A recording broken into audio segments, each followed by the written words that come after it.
Hello बच्चों, उड़ान classes में मैं अरविंद आप सभी लोगों का स्वागत करता हूं।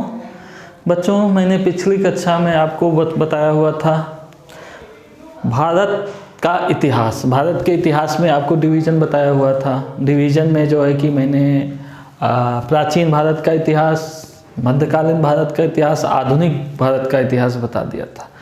आपको कुछ चार्ट बना के भी समझा दिया था, डेट बाई भी समझा दिया था। मैं यहाँ पे कुछ और आप लोगों को एक कॉन्सेप्ट देना चाहता हूँ, क्योंकि बच्चों मैंने बताया हुआ था कि जैसे आप लोगों से अगर पूछा जाता है कि जैन या बौद्ध धर्म कब था, कब, तो आप बोलेंगे आज से बहुत साल पहले था। एटलीस्ट मैं ये चाहता हूँ कि जैसे आपसे कोई भी पूछे जैन धर्म या बौद्ध धर्म किस समय था, तो एटलीस्ट आप उसके आसपास, एक शताब्दी के आसपास तो पहुँच जाओ। जैसे बौद्ध धर्म या जैन धर्म का स्थापना कब हुई थी, तो आप कम से कम ये बता सको कि 5वीं शताब्दी में या 6ठी शताब्दी में जो है कि बौद्ध धर्म या जैन धर्म की स्थापना हुई थी। कम से कम उसके पास 500 ईसा पूर्व बौद्ध धर्म और जैन धर्म की स्थापना हुई थी। जैसे मौर्य साम्राज्य के बारे में अगर कोई चर्चा कर ले कि मौर्य साम्राज्य, तो आपके दिमाग में आ जाना चाहिए कि मौर्य साम्राज्य 300 से लेके 184 या 300 से लेकर के 200 के आसपास के बीच में रहा होगा। मतलब एक रेंज आपके दिमाग में आ जाना चाहिए कि किस समय की ये घटनाएं के बारे में हम लोग पर चर्चा कर रहे हैं।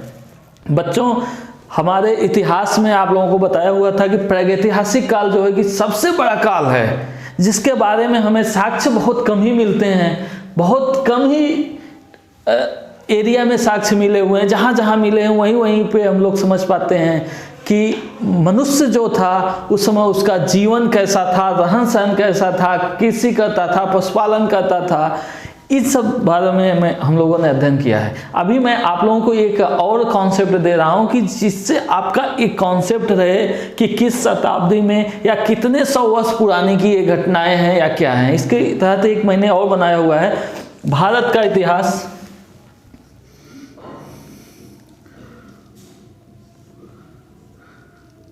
भारत का इतिहास, भारत का इतिहास। भारत के इतिहास को समझने के लिए बच्चों मैंने एक और कॉन्सेप्ट बनाया है। यहाँ पे आप बना लो AD।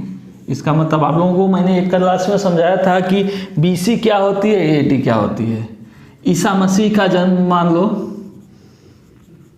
ईसा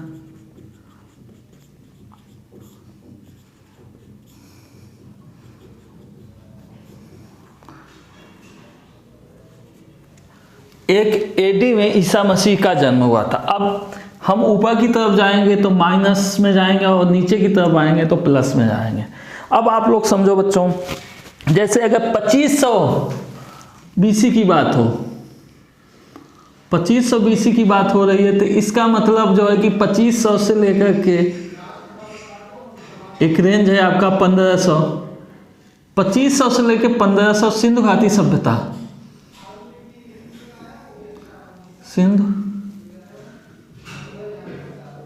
घाटी की सभ्यता। मतलब कि 2500 से लेके 1500 BC तक जो है सिंधु घाटी की सभ्यता जो है थी। उसके बाद जो है कि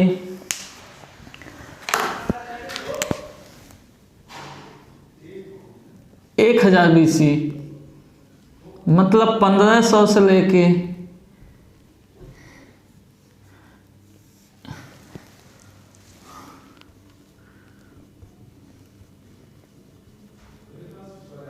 'वैदिक काल, मतलब कि 1500 से लेके 1000 BC तक वैदिक काल, ईसा पूर्व तक वैदिक काल था। और उसके बाद जो है कि 500 BC,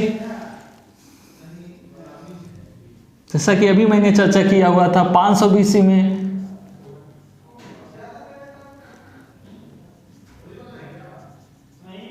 बौद्ध धर्म और जैन धर्म। 500 BC में, 500 ईसा पूर्व में बौद्ध धर्म और जैन धर्म का जो है कि उद्भव हुआ था। उसके बाद जो है कि आप लोगों से भी फिर मैंने चर्चा किया था 322 BC टू 184 BC। इसमें मौर्य साम्राज्य की स्थापना हुई थी। मौर्य साम्राज्य। ओके बच्चों, आप लोगों को देखो मैं ये कॉन्सेप्ट दे रहा हूं, आप लोग इसे ध्यान से समझना। उसके बाद जो है कि आपकी ये हो गई, मुख्य मुख्य घटनाएं घट गई। अब उसके बाद हम एडी में आ जाते हैं। एडी में 300 एडी से 500 एडी का मैंने क्लास लेते वक्त बताया हुआ था कि इसके बीच में आप आ जाओ यहाँ पे। 300 एडी 500 एडी गुप्त काल, जिसको भारत का स्वर्ण युग भी कहा जाता है।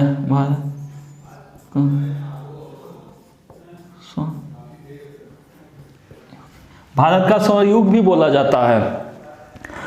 और बच्चों 500 से 1000 एडी तक उत्तर व दक्षिण भारत में छोटे छोटे राज्यों का विकास हुआ था। 500 से लेकर के 1000 एडी तक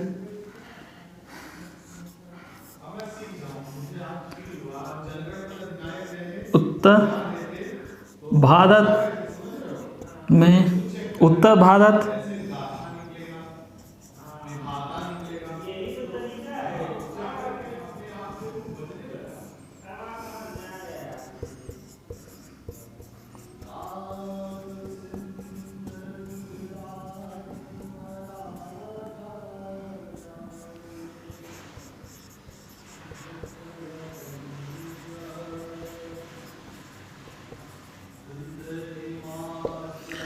उत्तर भारत और दक्षिण भारत में छोटे छोटे राज्यों का उद्भव हुआ था 500 ईस्वी से लेकर के 1000 ईस्वी के बीच में। और फिर 1000 से लेकर के 1600 एडी, इस समय जो है कि हमारा मध्यकालीन उत्तर मध्यकालीन भारत चला हुआ था, जिसमें आप इसको बांट सकते हो मुस्लिम आक्रमण, जिसमें आप ये रख लो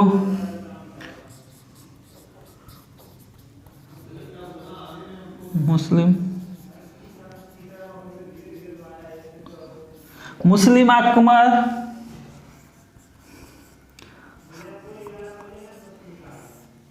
सल्तनत काल,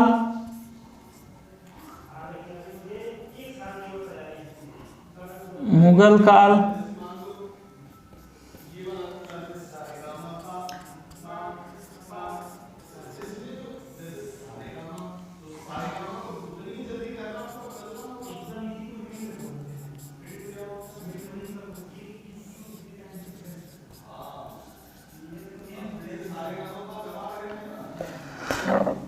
एक 1000 से 16 में मुस्लिम आक्रमण, सल्तनत काल, मुगल काल, 1600 ईस्वी में यूरोपीय कंपनियों का आगमन।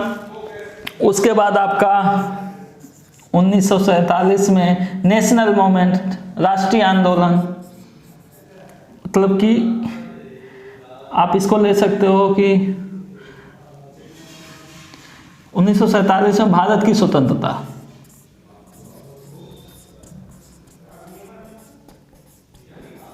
इसके पहले आपको नेशनल मूवमेंट की जो है कि स्टार्ट हो गया था।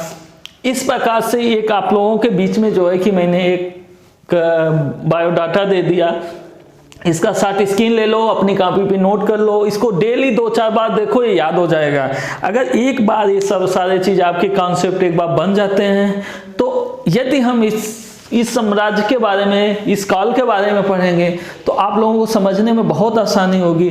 और बहुत से क्वेश्चन, जो सरल क्वेश्चन हम गलत करते हैं एग्जाम में, वो सरल क्वेश्चन करने की गुंजाइश बहुत कम हो जाएगी।